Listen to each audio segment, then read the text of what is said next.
Alright, let us begin today. There's so much stuff for me to look for and do.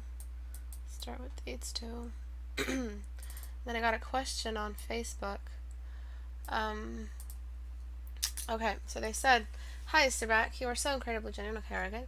I wanted to ask you a simple question about pedaling back to the basics. I have been doing art for years and I just can't bring myself to tell anybody I can draw because I am so fundamentally aware of the habitual errors I have.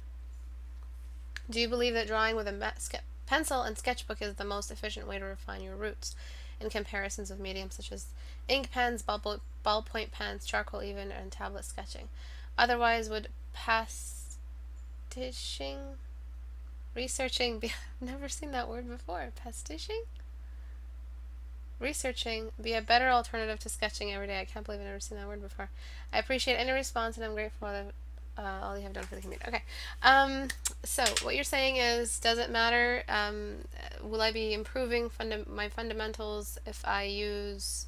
Will I still be improving my fundamentals if I use any medium? The answer is yes, absolutely. There is no but after that. The answer is a plain yes. It doesn't matter what you use. The medium has absolutely nothing to do and does not work as any kind of catalyst to how efficiently you retain information. So you are a big empty well that needs a lot of information in it. It doesn't matter what you use to fill that water, that well up with water, that bucket up with water. All right, you're an empty cup. You need to fill it up with water. The water is the knowledge. Please forgive the metaphor. I promise it'll make sense.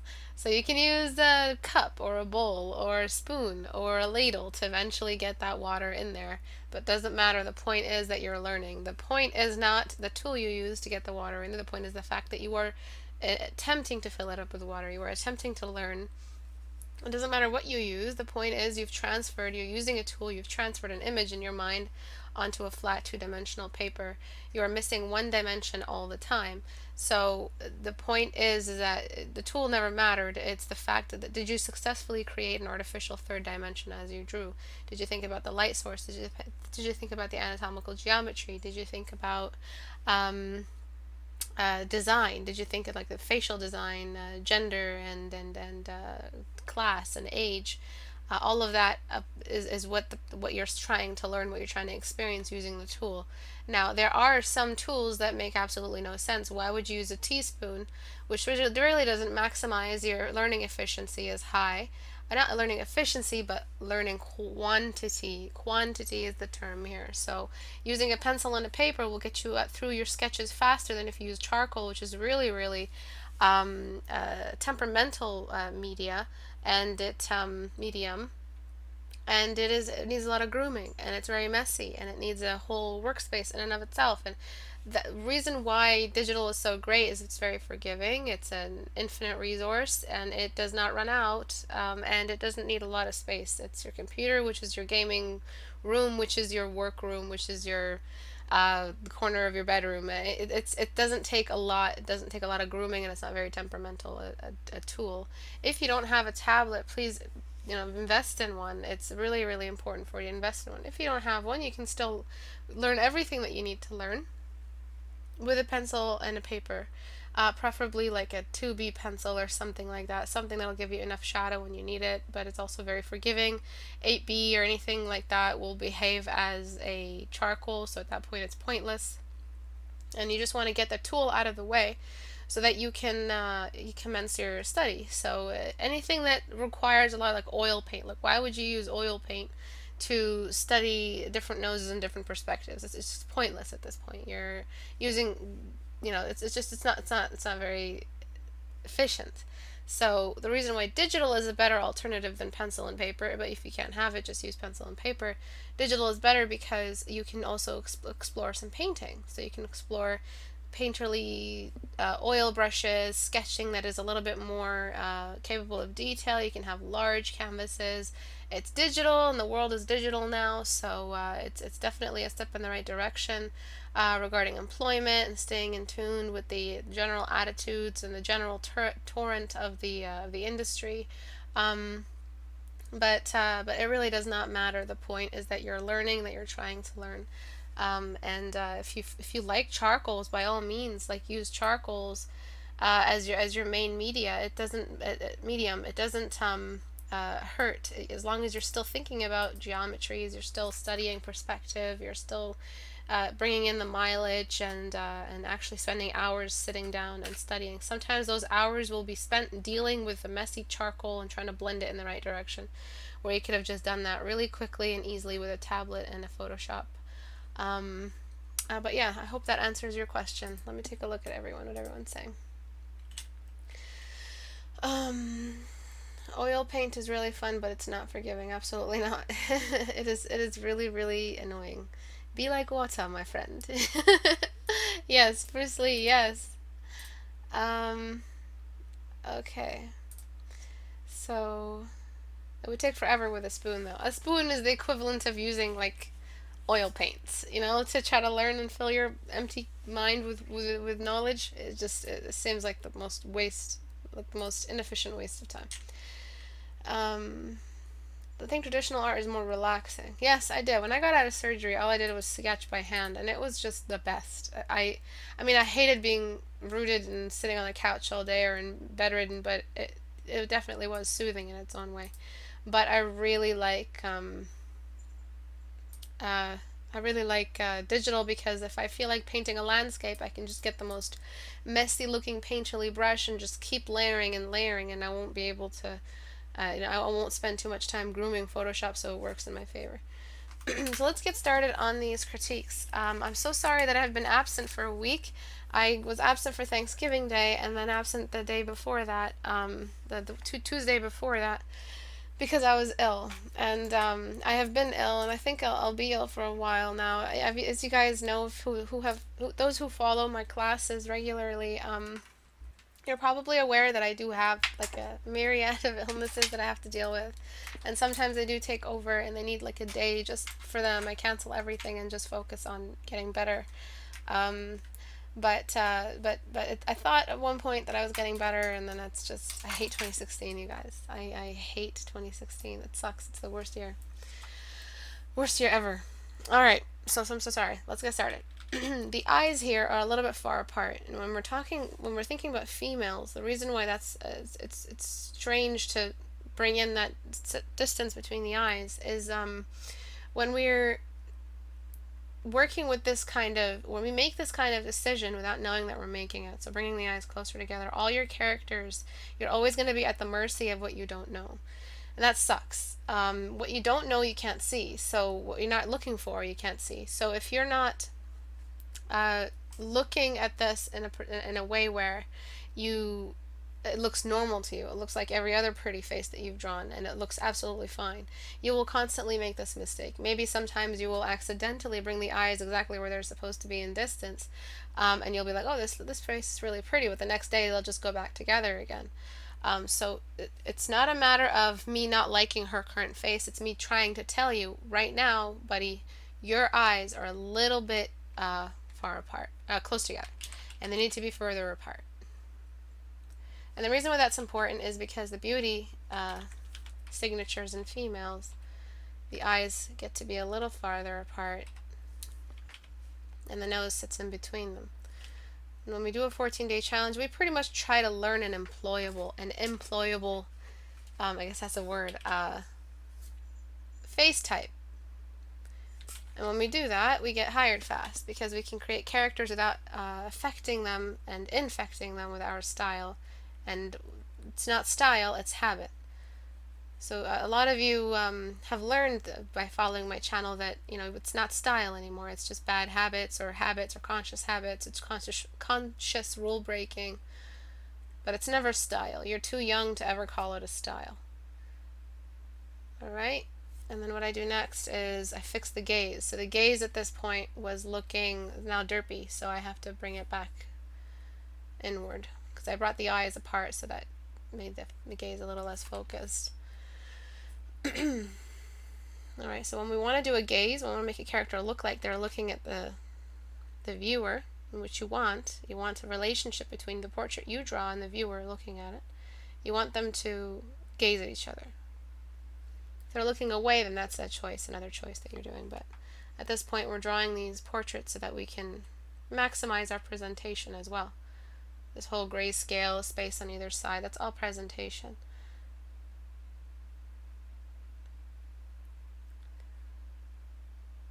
But yeah, I really hope that this health thing doesn't eventually lead me to, because dare I say, I've been tempted to not do these lessons anymore. And I know like there's like a tiny little like wave of gasps just went out from tiny, like immeasurable, but it still happened, gasps from you. But I'm at this point where I'm really, really tired. And I really hope that it doesn't ever lead to me stopping these sessions. Like, I don't know, like, I'd be so sad. I love this channel. I love you guys. And I think I'd just be a very, very sad human being. So before, do you see that derpy look I was talking about? And after, we made them kind of gaze forward. And they're kind of looking, she's not looking at me anymore. She's kind of looking above my head. But at least it's a gaze that is looking somewhere. So if you wanted her to look directly at you, you just have to keep looking at her.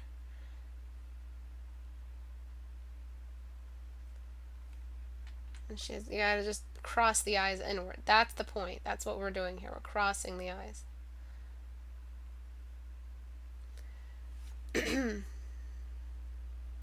Yeah, you should be able to fit a third eye in between. Not fully a third eye, because that's perfect geometry. That's golden ratio, Marco.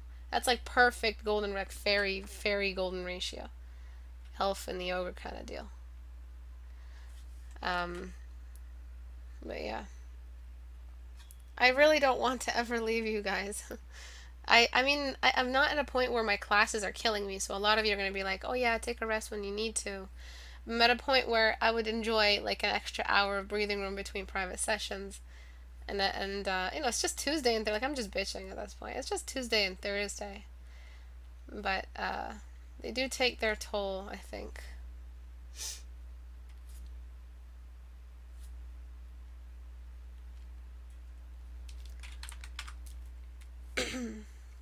Okay. So before, after.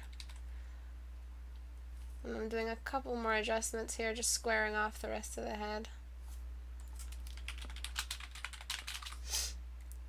Alright. Alright, so let's take a look at the before and after. Before, do you see what happened? It's like a very masculine thing into the eyes. The nose is fine, the lips were fine. It's just the eyes had this like they were just gravitating towards each other. And when you want to make like an ugly looking witch or something like that, you want to make something that is a little less appealing, by all means bring in the ogre as we've described him in his measurements. But if you are going for a pretty face, I really recommend, I raise the eyes just a little bit to tilt down. I really recommend bringing the eyes in. Remeasure exactly, kind of just discover what it is that makes something look beautiful. I already told you what it is. It's like the triangle of beauty. The nose is stuck right in between the eyes. The limit is, you can make the nose even bigger. And it wouldn't feel like the eyes are close together. As the thing is, the eyes were close together in just on their own. You can make her nose just a little bigger. The eyes, she'll still be pretty. The nose can be like hovering right outside where it's supposed to, where it belongs. It can be right in between. It can be smaller. You can make it even bigger still. I mean, this is pretty big, but I'm just trying to show you she's still pretty. Because this right here, this distance, it doesn't really matter if you have a big nose or a tiny little nose or a big mouth. The eyes need this extra little space in between them. If they were too close together, I think that their function as well would suffer. Alright, so the eye still looks pretty even though it's an unusually large, not large nose that I made it. Alright. So on to the next one. So right here, this is a 3/4 view, and you've been doing a lot of these, and I really want to show you something that happens when we do 3/4 view for a while. This chin right now, where it is, it feels like if I were to look at her from front view, her chin would be asymmetrically shifted and leaning towards this side of her face. So the other side wouldn't have enough chin beside it. So what happens is we need this square. We need this extra mass here to show that the chin still has a mass to it on the other side. We can't just make it concave. It looks like just a big piece was taken out. And that's kind of, this is extreme, but it's an example of how it happened. But the way it happened with you is on a much smaller degree. All right. And then when I did that, the chin feels a little large, so we're just going to bring that down. And I'll show you in a second where it was before. Amazing work, amazing three-quarter view drawings from you. I really recommend all of you, when you're done with your front view 14-day challenge, jump straight into three-quarter view.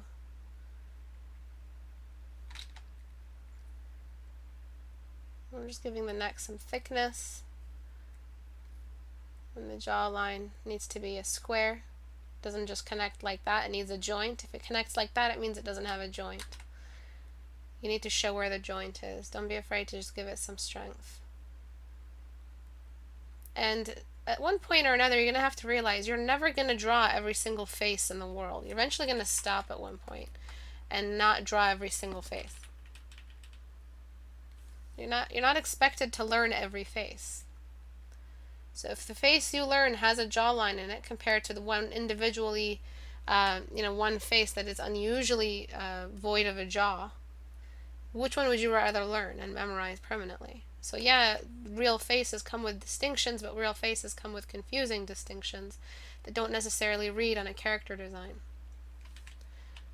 So let me show you what happened before. Do you see how it feels like the chin was, ignore the neck for a second, just the chin, how it felt like it was shifted to the side. So if we saw her from front view, visible in her eyes, her nose, her mouth, and then her chin. So it's like you had half a chin, you needed the rest.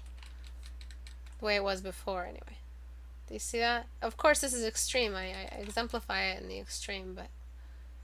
And then the jawline was completely missing. Yeah, Pitch Black is wonderful. They're so active in the community. I'm very, very thankful for those who are active. You guys mean a lot to me. It is very, very, very difficult going through every single submission and critiquing them, but when some of you who are a little bit more advanced than others, and you guys are learning, the fact that you're just sharing everything that you're learning as you're learning it is what this community is all about. So when I have little heroes and champions like Pitch Black coming in and giving everyone critiques as she learns, or he or she learns, it just means the world to me. Thank you so much for being like an active member who critiques. Alright, so there's that. And then there's that little tricky thing that comes with the lips in three-quarter view. You can do this if you need to. Of course not as a line. You're going to have to find a way to cheat it in. But the lip feels like it's just floating there. It's missing something. Also, this leans up too soon. So what you need to do is remember that it's in three-quarter view, so it's not a symmetrical. So remember the bow, the lower bow of the lower lip is exactly the same from front view as it is for three-quarter view here. It needs to be less symmetrical. This needs to be a shorter bow, and this needs to be a wider one. And then these little lines, these little wrinkles, you can do this to them.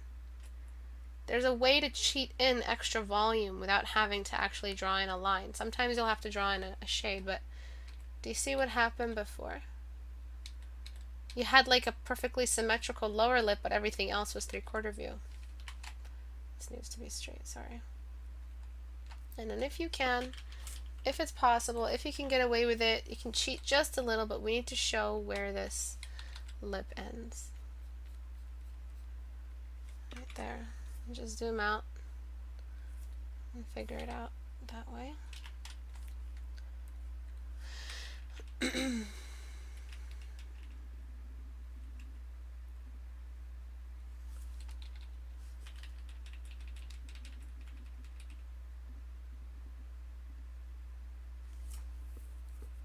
Alright, so you see what that did?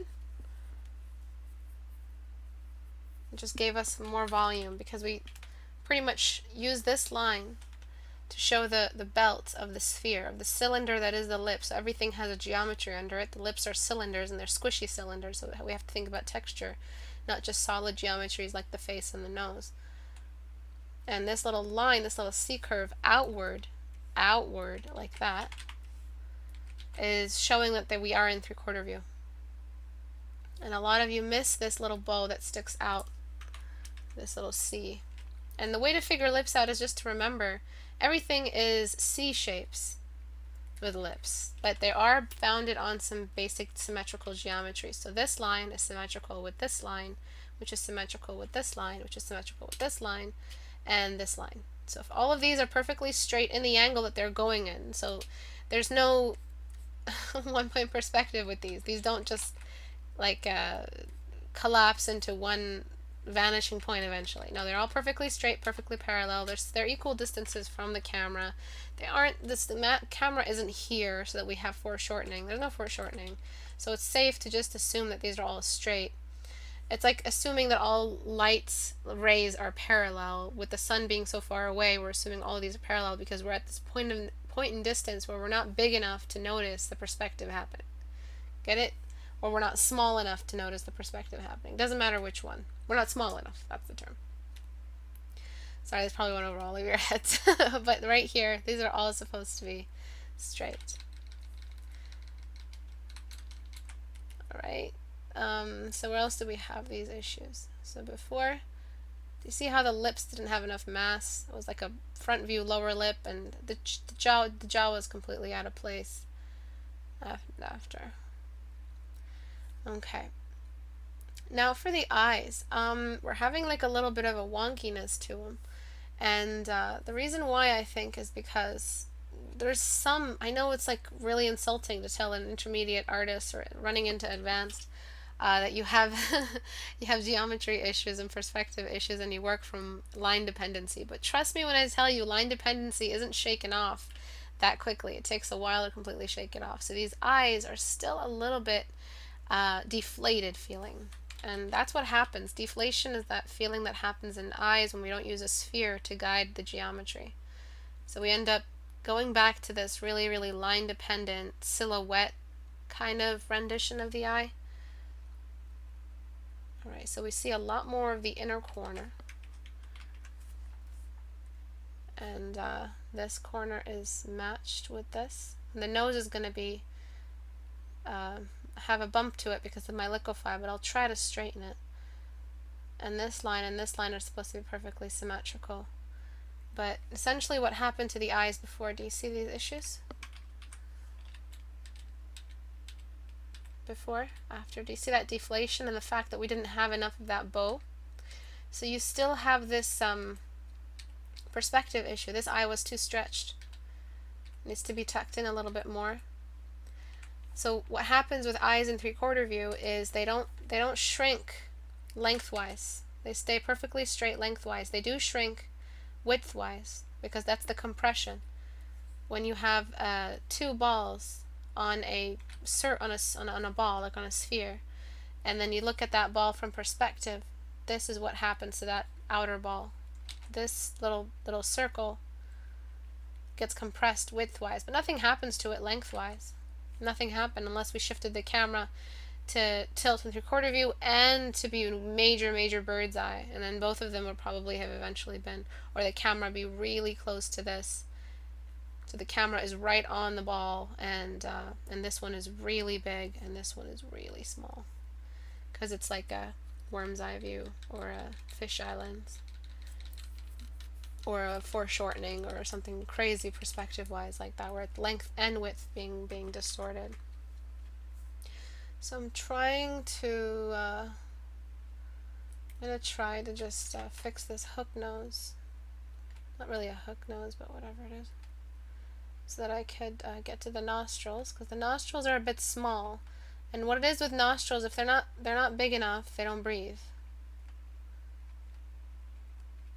So I know you're supposed to be compressing some of the eye in, but that's just how small the nose that you drew was.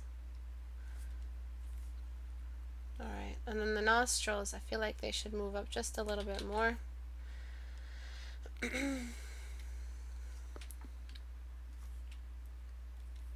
Like that.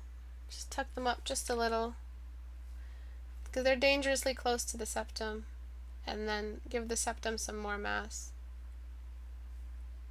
And then finally, just like, you know what I can do? I can like do this.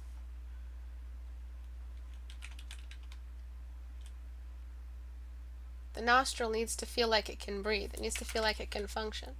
If it's too small, it won't function. Let's take a look at before. Tiny little hole. And after. You can make it even bigger than this and get away with it. As long as the size of the nose is small, you can make the nostrils huge. I mean, of course, they can't just like elevate, like ascend into a higher plane because of their size. They still have to respect the proportions of the nose they're in, but I digress. Okay, and then a little bit of shadow here in between. She does look angry, so be careful with that. Be careful with accidental expressions. Everyone write that back to me. And this shape of the eyebrow always ends up being a different shape than this one. And the way to track it down is to make sure the inner part of the eyebrow is always the thickest amount of hair. And then wherever this arc is, that's where that next arc is going to be. And everything just thins out as you move out after the arc.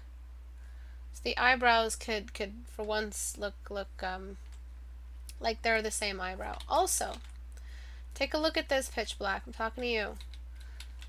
This arc came before the edge, where this arc is exactly at the edge of the face. So this is where this edge of the face happened. It starts right there. So if we're seeing a cross section, if we're seeing this on the other side, then this should pretty much correspond with where the edge is. Right now the distance is too great. It can be a little bit beforehand, but the hair has a volume. The hair sticks out. It's furry.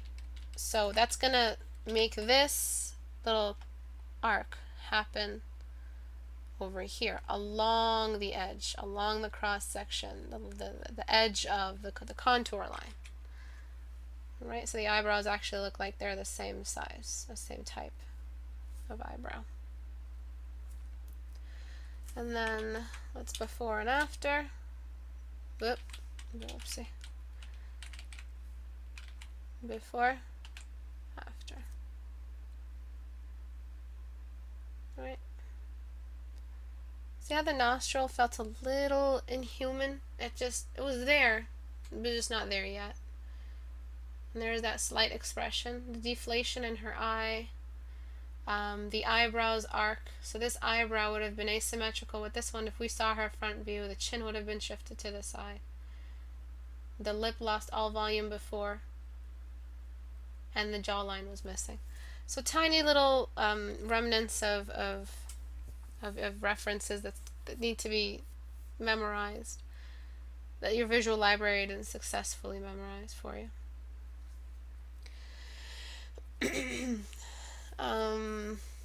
Wise pitch dotting me.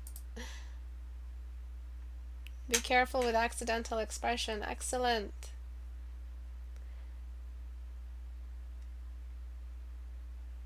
You shouldn't rely on liquify. It's better to use it, least of all the tools. Absolutely. Thank you, Marco. Yeah, you can pop out the chat. Yeah. Alright, let's go on to the next one. This here. We're studying the planes of the face. So what does that mean? Emily.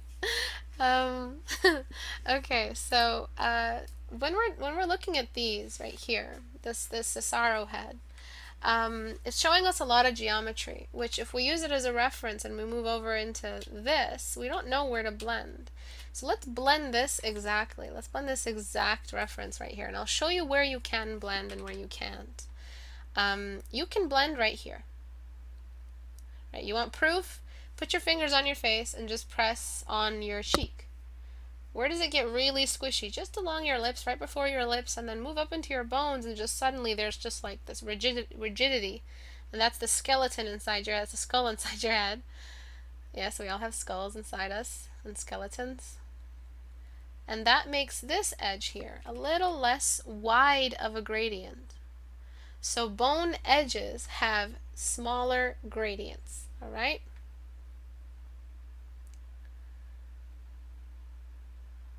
Right, so this is a much smaller gradient because there's bone structure here. Let's continue. The lips completely blend them out. They're sausages. They're little fatty pockets that cushion our food, that help us speak. We're pretty much the only creatures in the world that have such a developed lips. I mean, that'd be really freaky to see like a monkey with a lip with a pair of lips that it puckers. Oh god. Watch there be one. Watch there be like a freak evolution and there just be one. Right? So I'm blending this out. Any front faces of ovals or spheres need to be blended out, but not so much, not as wide as fatty pockets. So I'm using a smudge tool on a scatter brush. Should have probably included a scatter brush in my brush set, but oh my gosh, hindsight is 2020. Blending this out. Right? So as you can see, we're pretty much blending a lot of these areas out. I will not touch or come anywhere close to this edge right here. This needs to be left alone. Maybe, if anything at all, the tip of the nose right along here, but I'm not touching any of these areas. All of this gets blended out. This is a more high poly version of the Sorrow Head. And we have models very similar to these in Portrait Studio. And then right along here,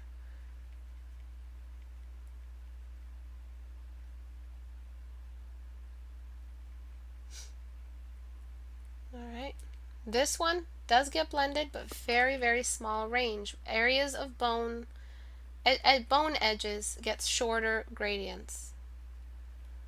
They don't have these crazy massive gradients that look like they're just having like a big padding or like hockey pads of fat. Right, just along here, just the domes, anything where we have a dome, but of course my smudge brush now is shrinking, and I'm not using mixer brush. Don't confuse that. I never use this ever. I don't touch this. I use smudge tool on a scatter brush. Many scatter brushes available. All you have to do is turn on the scatter on Photoshop. Right? These are all the areas we can blend. So if you look at him now, it just looks like a death mask or something of a guy who died. So when we move over here, it seems like you're stuck in between where to blend and where not to. And then not only that, you're really not blending out. Like this area feels like it's indented. Feels like it's just been crushed in the way you do with a doll. You know, when you're really pissed off and you just have some Barbie dolls lying around and just squeeze their face. Man, I was such an angry kid. They just kind of get dented in. That's that's what happens here. That's the equivalent of what you've rendered. So you take a look over here. It doesn't get darker the closer it gets to the edge. It just gets to the edge and that's it. It's been the same shade all around. So don't bring in a gradient. And then this is a cast shadow. You're casting a shadow. This is a massive, damn it, I don't have a copy of my Portrait Studio anymore because it's being changed. God damn it. And I could just show you really quickly. When we have a cast shadow that's this long, we also have a nose shadow that gets really, really long. So be careful with this cast shadow. He only has very, very little cast shadows in the reference as well. Where his nose ends and where his eyes end and the width of his nose and all of that is really, really like ideal beauty. And his nose thickness is actually pretty thick compared to yours, which is very thin. The nose volume itself, like the entire bridge and the sides, is also much thicker in this version, and yours feels very, very feminine. You also have a halo around the eye socket, which is unacceptable. If this is where the edge was, and there simply would not be any highlight past this point, just like we see here. There is no highlight. There is no this. Right? So where else? You have like a laugh line. You have a wrinkle. Really, really prominent. I don't know where you picked that up from here. You got a great chin. The lips are really, the shape of the lips is just a really, really specific shape. It's unusual. It's not indicating any real mass or fat. It feels very, very edged out. So this is a great way to study the planes of the face, but please grayscale a front view of a male so you can see where the blending does happen. And it happens in all the fatty pockets. It happens on the lips. It happens around the eyes and the domes of the chin and the forehead. Okay, so please don't forget that when we blend, we don't blend away edges, but we still do blend edges, but on a much smaller range. Nowhere close, nowhere competing the range of a fatty pocket. Alright, so this one is I wanted to do a lot of them today because I missed last week. This one is a really, really quick fix, and a lot of you can see it. Bloop, and it's done. Alright, so what could have been measuring, it could have been like an error with measuring, it could have been, so I'm trying to, I think I have to move the nose and then move the face separately. It could have been many, many reasons why this wasn't successful, or the proportions were so off. I think it's mostly to do with the fact that planning is the last thing students do. I never give you guys the benefit of the doubt. I'm always going to say that the student didn't plan. It's almost always is this way. When you don't measure, at least try for a second just to make sure that that you've got like 2 eyes length for the nose at least, not 4, not 5 eyes. That's pretty much where you were before. Like 1, 2, 3, 4. 4 of these from here to here fit from here to here. That's too much, man. 2 is like just enough. Okay. It's very, really difficult because the chin is so long, and the chin I think the chin was lengthened as well because of the face, but that's pretty much where the problem area was. That the nose was too far off to the side. I mean, this could be a style. I mean, you could call it a style, but I consciously understand that, in my class you don't call it a style. But that's pretty much the fix I wanted to cover. When you want to lengthen a face, when you want to mature a face, you can lengthen it this much. But the nose bridge can't be lengthened. When a face lengthens as you get older, it lengthens between the distance of the mouth and the nose as well. So you don't just increase the size and length of the nose. If you want to make her look older, you can just do this. You can add more space.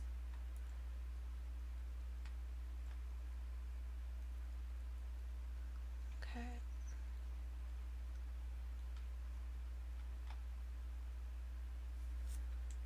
But either way, it just was a really, really long face. Alright, you do have contrast issues. You're using too much white too soon. I mean, if this is where you are and you're this early, it's just a beginner mistake at this point. This is also a beginner mistake. Please do not use this many of the same size brush for the entire mass of the hair. Can anyone describe how to render hair for me? Can anyone explain the rule, the basic rule? So what am I doing right now? Detail relief. And what does that say? Why in relation to the focal point? I know Emily is answering it in her little office, my little genius, but you guys, the rest of you. By the way, hi Emily. You lurker. Big to small. Excellent. Long brush to small brush. I mean, the hell? Large brush to small brush. And if you're using the same size brush the entire time, you're basically telling me that every single one of these hairs is so important that they are in a place where they can rightfully contest the importance of the focal point. That's impossible. When did we meet people by looking at their hair and only speaking to their hair? I mean, what correlation does it have to communication or communicating importance in a portrait? Come on. Come on. Long brush. Damn it, now you guys are going to quote that. So I'm going back, I'm reverting, I'm bringing a wide brush, large to small. And I'm reserving some of the ones you did leave behind. I didn't blend it all away, I want some of them still. And the point is detail relief, detail relief. So we have large brush areas where we're just summarizing a large chunk of hair. And every single one of these hairs doesn't just float on its own, having its own little gravity and rotation and orbit. It's not like static energy moving through for the hairs. I'm separating them all.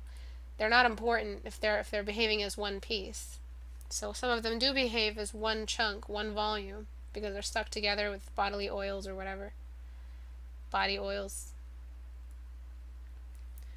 And then right here, the eyebrows, very, very masculine, but you get away with that with females, but please do blend the eyebrows into the face around them. It's hair, so it has a halo of hair around it, not anything light, and it's not a severe edge either, if you want it to look more natural and more realistic.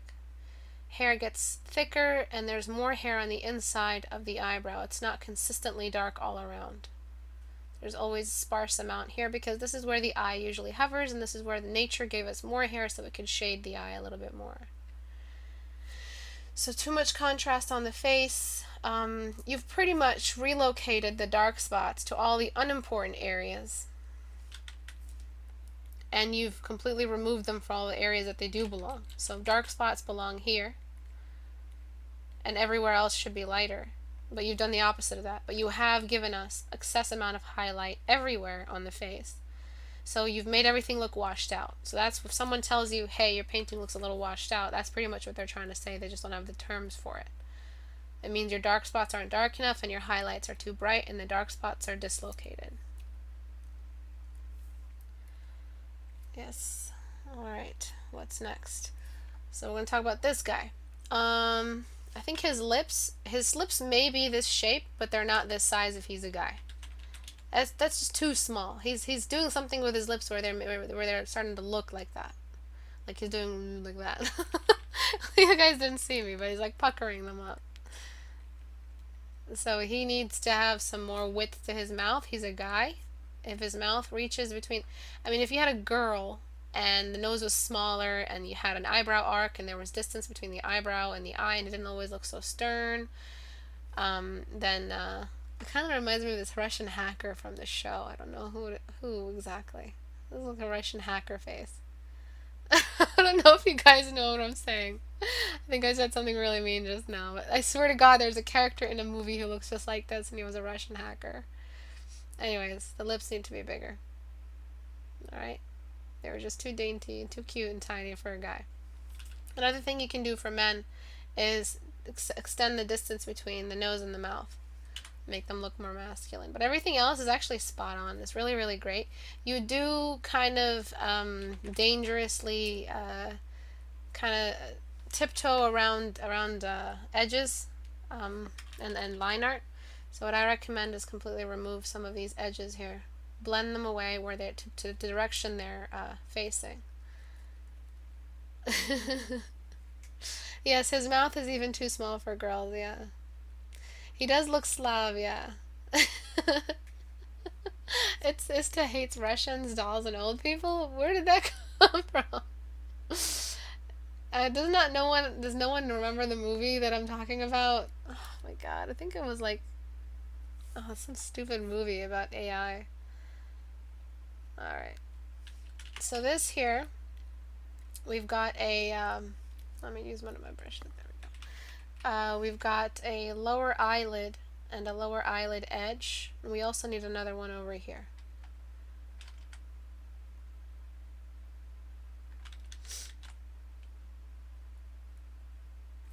Okay, and then we blend it away. But he didn't just lose his other eyelid on the other side. This is the darker side. If any side warrants a shadow under the lower eyelid, it's the darker side. So why did we miss that?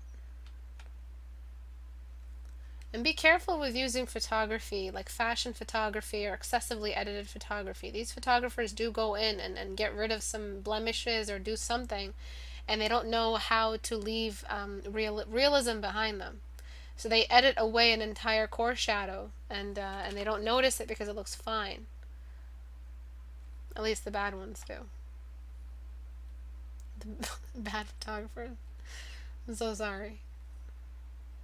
Right, and then the head dome is way too massive. When it gets this big, it's a disease. At one point or another, it's not individuality. It's a disease. You can look it up. There's a disease where your head is smaller than usual, and a disease where your head is larger than usual.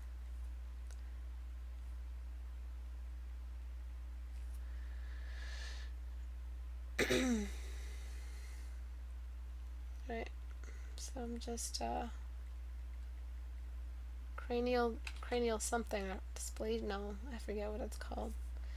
Also, um, his jawline feels just a little weak, so I'm gonna give it some extra strength. Tylenol. I'm getting really tired, and I act tipsy when I'm tired, as really weird. And just ask Marco. And I'm just giving the chin just a little bit more strength. And you have a halo around the lips, which is not acceptable. Unacceptable? So we can use darken layer and just get rid of that halo. Anything that is under a core shadow just doesn't just have a it doesn't just have a halo that separates it. It's like, hey viewer, by the way, these are the lips. I'm gonna give you a quick little outline here just to let you know these are the lips and this is the face. So don't worry about, needing to figure out which is which because I just showed you and I'm gonna give you a quick little halo.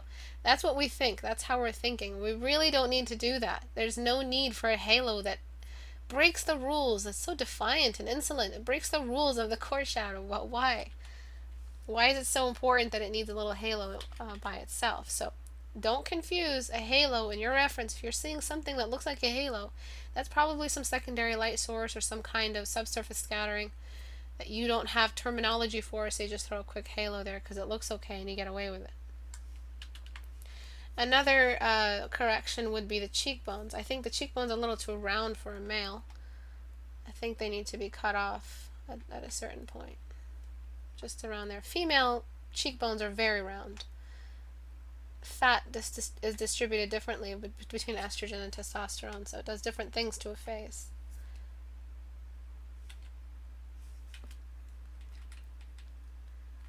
Alright, so we'll just look at his face before. And it kind of did look a little effeminate. Plus the dome of his head was very, very strong.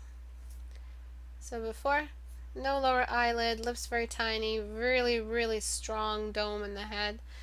I mean, maybe he had hair and then you wanted to paint him bald, but the hair made you think that his head was at a higher point than it really was because hair has volume. But it's not like that. Alright, so flatten this. Let's keep going. I'm on a roll. I'm losing my voice, but it's okay. Okay. Almost done. Right here, this is just a quick one. I love this edge right here. So good, so good. Very much like this. Very good. Very, very good. Thank you. But you don't have a lower eyelid. So if the eye socket in a really, really well lit room gets all this highlight to it, what happened to the cheekbone? So it's not that the lower eyelid isn't dark enough, it's that the cheekbone isn't light enough. This whole area here gets light all the way up.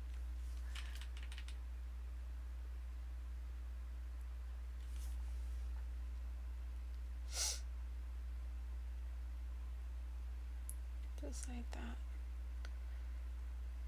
Alright, and then you can blend away as you need to. If bringing in core shadows and bringing in geometry is painful for you, get used to it. Suck it up. Because this is geometry is what's going to save your painting. Alright, if you're 5 hours in and you're fixing the geometry and your brush strokes are massive and they ruin all your tiny little freckles that you drew, suck it up. It's good for your painting. The lower part here gets smudged because this hair connects to the rest of the skin. Right, so this is a very low contrast kind of deal here. I feel like we can kind of bring in some shadow in the lower eye, but let's do a before and after. I will grayscale it because at this point you really shouldn't be trying color if you're still having issues with edges and contrast. This is the bad way to grayscale, but it's okay. Alright. So this is the real business. These are the eyes, the main focus, the point of everything, the windows to the soul. And when we're painting portraits, we're creating people. And if we forget that these eyes come with a lot of detail, and they need a lot of grooming, and they need to be the focal point, and we forget to bring in the contrast we need there, then the whole face looks washed out. Then we depend on excess saturation and color to carry the painting for us, which is not a professional thing to do. It kind of looks like makeup now. Alright. So I think that's it for today. We do have a landscape, a really quick landscape I'm going to look at. I don't have time to look at this one, but this is like a swampy Mayan kind of thing. And if I was painting a landscape and it was supposed to be like a really, really scary, swampy place, first of all, where are the helicopters? Where did the helicopters come from? Where did they come from? Because I need a helicopter to get this kind of shot. So if I was a movie maker and it was modern day and I was trying to show where the next Godzilla came from, and he like swam across the Pacific and he went underground in the Mayan temples and he eventually came out, and this was the kind of movie and I was making concept art for it. Alright, I can use a helicopter scene. So cinematically, framing, we have to make sure we're framing in its realm. We're framing from the realm, the time, the era. If we're using, like when I'm watching Game of Thrones and they're giving me these panning shots, I just laugh my ass off. When I'm watching Lord of the Rings and I'm getting these really like beautiful shots, and they look like they're made from a helicopter and you can almost see the shadow of the helicopter, I just laugh because I'm like, at no point did Tolkien write in such a way where he was on a helicopter. Everything that was written was from underground. On the ground, from the perspective of the viewer, to make the viewer feel like they really were surrounded by flies and their way through the marshes and their way through the swamps, and when they went through the winter and on the mountain, and it just really felt like everything was bigger than them. So as a designer, first of all, your canvas is not horizontal, it's not wide. Secondly, you're giving me an angle shot that I would never have experienced if I was inside the story, unless it was concept art for like Age of Empires or something and this was a loading screen.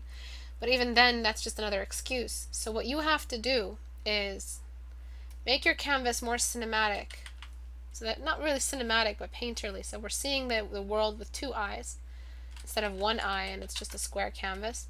If there are two eyes beside each other, we can pan. So it's a panning canvas.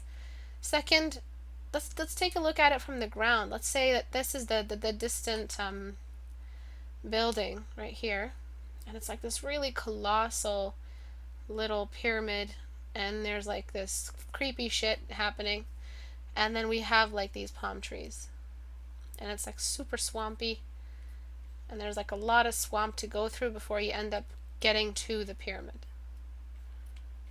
Right? This really feels like, oh my god, I'm going to get bitten by a massive mosquito. I'm going to get killed by a jaguar. I'm really scared. And that's when you create atmosphere and mood. That's when you have, when you cinematize, I guess the word is, your landscape, your concept. So landscapes are nothing like showcasing a portrait. You don't just have it float in the middle of nowhere the way you have a face float in a canvas. Landscape comes with all other schools of thought. It comes from filmmaking, it comes from storytelling, it comes from narrative, it comes from composition and balance, from like directing lines of sight. So don't just go in there and paint me a rock and put some trees and tell me this is a landscape. It's a rock surrounded by trees at the end of the day. But I want to feel like I can travel in here. So if the character is this large, the canvas feels very, really claustrophobic, so you can have your character very large. If the guy is really small in the canvas, so you have a couple of explorers here and they're very small, makes everything feel colossal. So you're using scale to your advantage to make it feel even more daunting, even more scary. And then go ahead and paint the rock again, but this time in an appropriate perspective. Completely just cluster the canvas with more trees and marshes and swamp fauna and flora, and really deliver this scene and the narrative behind it. But these little trees, they don't scare me. I'm not scared. I'm in a helicopter. No one can touch me. Godzilla, he can't catch me. I'm in a helicopter. There's crazy little monkeys like in The Mummy 2. Remember that in The Mummy 2? Those crazy little monkeys that killed everybody? They were like these crazy little monkeys. And The Mummy Returns. I'm not scared. They can't catch me. I'm in a helicopter. If this all ends up sinking into a big pit of sand like in the end of The Mummy 2, I'm not scared. I'm in a helicopter. Alright? You want to make me feel scared. You want to make me feel like I'm going to die. Alright? Because that's how you get hired. That's how you create successful scenes. So rethink the setup here. I'm not going to talk about color. I'm not going to talk about landscape. And on top of it, the horizon line is a smack dab in the middle. No, F minus. I'm sorry, not F minus. A for effort. Right? Is it, or is it E for effort? I don't know.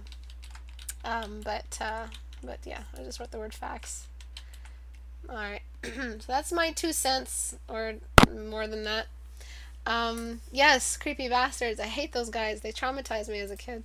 Those little monkeys. Yeah. So, if anyone is interested in following the class, please go to istebrak.com and go to these links, little tiny little links here, and join the community.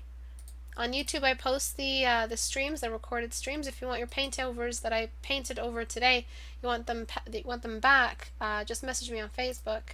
Twitter is where I announce class cancellations or delays, and Instagram is where I post my latest work. But mostly, the most important one is Google+. That's where everyone has been submitting their theme. Their theme submissions. So lots of elves. I really can't wait to see what you guys complete. Not many submissions this month for the elves. So I really invite a lot of you to start just to try this design. There's a lot of rewards this month. There's a lot of stuff I can hand out. What I mean by rewards is my brushes and my merchandise, I guess I can call it. And then finally, the tablet contest.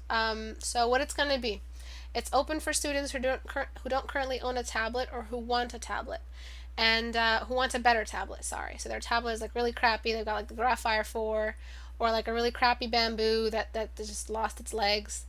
You can join this contest. If you have one, please don't join it.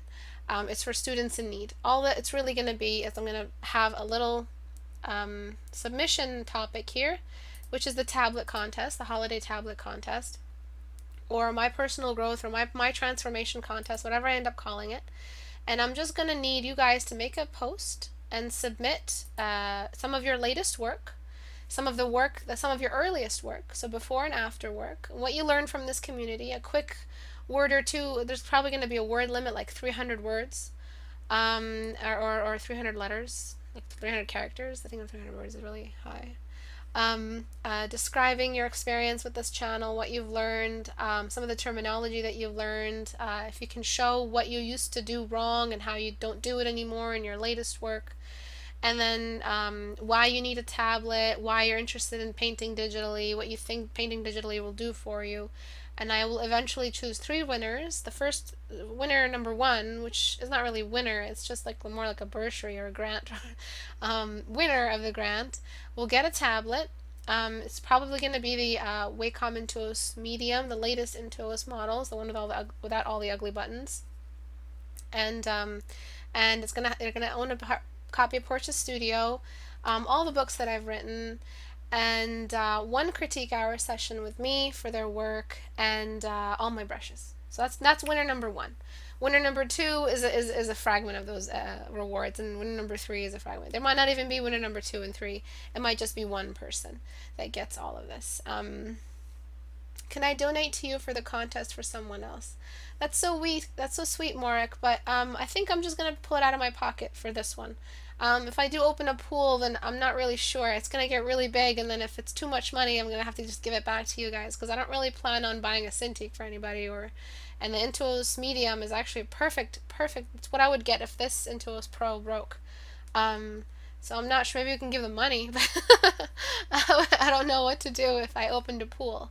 So probably next year, I will probably open a contest pool, and it'll actually be an art contest, and you guys can actually pitch money in and win money. Not like a gambling thing, but like you probably win money, win a copy of whatever I can give you, and probably some rewards, just something like that. But that'll be an actual art contest. So I've been very wary of using that term, because none of these have been contests up till now. These have been challenges and 1 grant, I guess I can call this one. But yeah, I don't want to open that. Thank you so much for the suggestion, though, but it's okay. It's okay. And that's it. I really hope you guys join this contest that's coming in. I'm going to open it on December 1st, and then just have it run till late January. and then announce the winner at the end of January. All right, does that sound fair? So it's kind of like a holiday grant thing, but I do need time because I do take off 2 weeks or a week for Christmas, and then I just get right back into things for January. I would donate to the pool like a raffle. You guys are so sweet. But yeah, next year we'll do the whole pool money get big cash money. All right, so that's it for today. Thank you everyone for watching. Have a great day, guys. I will talk to you guys this Thursday, December 1st, and I will announce the contest then, and I'll post a little video and a little submission template for you guys to follow, like a questionnaire.